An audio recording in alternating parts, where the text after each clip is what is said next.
Hello students, welcome to Maths class 10 Samachi syllabus chapter 3 algebra. அதில் square root பார்த்துட்டு இருக்கோம். இப்போ example 3.20 இதுக்கு நம்ம square root கண்டுபிடிக்கணும்.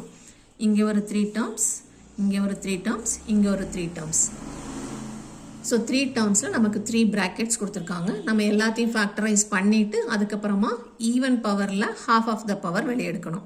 ஸோ ஃபேக்டரைஸ் பண்ணுறதுக்கு நம்ம இப்போ ஒன்று எடுத்துக்கலாம். First expression root 15x square plus root 3 plus root 10 bracketல இருக்கு into x plus root 2. இப்போ இதை இந்த bracketை remove பண்ணி எழுதலாம். இந்த root 15 அப்படியே இருக்கு. அதை நம்ம root 3 into root 5 எழுதிக்கலாம். Because 15 is 3 5s are 15. So root 3 into root 5 x square plus இந்த root 3 ஆல உள்ள multiply பண்ணா root 3x அடுத்தது root 10 ஆல multiply பண்ணா root 10x plus root 2. இப்போ இதில் first ரெண்டு டேர்முக்கு காமன் எடுக்கணும். இங்கே root 3 and root 3 common, x ஸ்கொயருக்கும் xக்கும் x common. So root 3x காமனாக வெளியே எடுத்துட்டோம்னா இங்கே ஒரு x போயிடும், root 5 மீதி இருக்கும், root 5x. இந்த root 3x அப்படியே வெளியே போயிடுச்சு, ஸோ ப்ளஸ் 1 மட்டும் இருக்கும். அதேமாரி இது ரெண்டில் இந்த root 10 நம்ம பிரித்து root 5 into root 2ன்னு எழுதிக்கலாம். அப்போ இங்கே ஒரு root 2 இங்கே ஒரு root 2 காமனாக இருக்கும். So root 2 into root 10ல் root 2 வெளியே போயிடுச்சுன்னா root 5 உள்ளே இருக்கும், x உள்ளே இருக்கும், ப்ளஸ் இது ஃபுல்லாக வெளியே போயிடுச்சு 1. இப்போ நமக்கு ரெண்டு ப்ராக்கெட்டும் சேமாக இருக்குது. ஸோ இதை எப்படி எழுதுவோம், ப்ராக்கெட்டை காமனாக எடுத்துப்போம். இந்த ரெண்டு ப்ராக்கெட்டும் காமனாக எடுத்துட்டோம். மீதி இருக்கிறது ரெண்டையும் இன்னொரு ப்ராக்கெட்டில் போடணும். root 3x plus root 2. அதே மாதிரி second expression 2 root 5 x square plus இந்த 2 root 5 plus 1 into x உள்ள மல்டிப்ளை பண்ணணும். So 2 root 5 plus 1 into x plus 2. இப்போ இதில் இந்த ப்ராக்கெட்டை ரிமூவ் பண்ணலாம். So 2 root 5 x square plus 2 root 5 into x plus 1 into x is x plus 2. இப்போ இந்த first 2 டேர்ம்ஸில் 2 into root 5 ரெண்டுலேயுமே இருக்குது. x ஸ்கொயர்லேயும் எக்ஸ்லேயும் x common. ஸோ இதில் ஒரு x மட்டும் மீதி இருக்குது, இது ஃபுல்லாகவே வெளியே போயிடுச்சு. So x plus 1. இப்போ இங்கே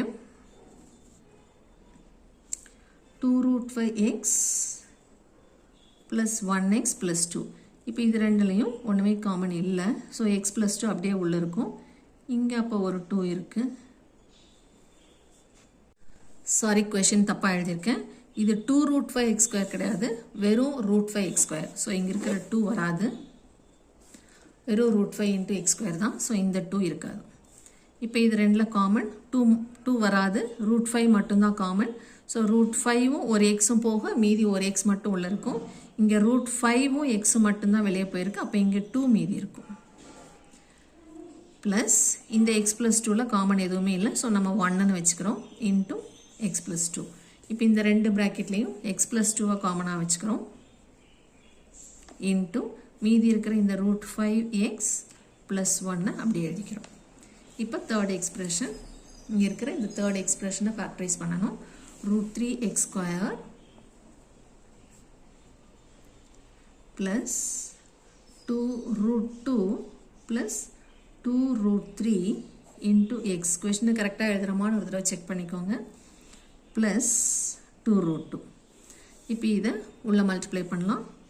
root 3x square root 2 into x root 2x 2 root 3 into x plus 2 root 3x plus 2 root 2. இப்போ இந்த ஃபர்ஸ்ட் 2 டேர்ம்ஸில் காமன் இருக்கான்னு பார்க்கணும். root 3 root 2க்கு காமன் கிடையாது, ஸோ ஒரே ஒரு x மட்டும்தான் காமன். அப்போ root 3 ஒரு x மட்டும் உள்ளே இருக்கும். இங்கே ஒரு x வெளியே போயிடுச்சுனால வெறும் root 2 மட்டும் உள்ளே இருக்கும். இங்கே ரெண்டுலேயும் இங்கே 2 இருக்குது, இங்கேயும் 2 இருக்குது. ஸோ 2 காமனாக எடுத்துக்கிறோம். மீதி root 3x ப்ளஸ் இங்கே ஒரே ஒரு root 2 இருக்கும். இப்போ இந்த ரெண்டு ப்ராக்கெட்டும் சேமாக இருக்குது. So which is equal to root 3x plus root 2 into இது ரெண்டையும் ஜாயின் பண்ணிட்டோம்னா x plus 2. இப்போ ஸ்கொயர் ரூட்டாக கொஷினை அப்படியே காப்பி பண்ணிக்கணும். Is equal to 3 quadratic expressions கொடுத்துருந்தாங்க. அதை நம்ம இப்போ 6ஆக பிரிச்சிட்டோம். ஒரு குவாட்ராட்டிக் எக்ஸ்பிரஷனையும் 2 பிரிச்சிருக்கோம். ஸோ அந்த 6ஐயும் சேர்த்து எழுதணும். இப்போ இங்கே கிடைச்சது √5x + 1. அதே √5x + 1 இங்கே ஒன்று இருக்குது. ஸோ ரெண்டையும் ஜாயின் பண்ணி √5x + 1 the whole squareன்னு எழுதிக்கலாம். அடுத்தது இங்கே √3x + √2. அதே √3x + √2 இங்கே ஒன்று இருக்குது. ஸோ ரெண்டையும் சேர்த்து the whole square ஃபார்மில் எழுதிக்கலாம். அடுத்தது இங்கே ஒரு x + 2 இருக்குது, இங்கே ஒரு x + 2 இருக்குது. ஸோ ரெண்டும் சேர்ந்ததுன்னா x + 2 the whole square. இப்போ ஸ்கொயர் ரூட்டுக்கு வெளியே எடுக்கும்போது மாடுலஸ் போட்டுக்கணும். இது எல்லாமே half of the power போடணும். ஸோ பவர் 2 அப்படின்னா பவர் 1 வெளியே வரும். the whole power 1 √3x + √2 the whole power 1 x + 2 the whole power 1. இதான் இப்போ ஸ்கொயர் ரூட்.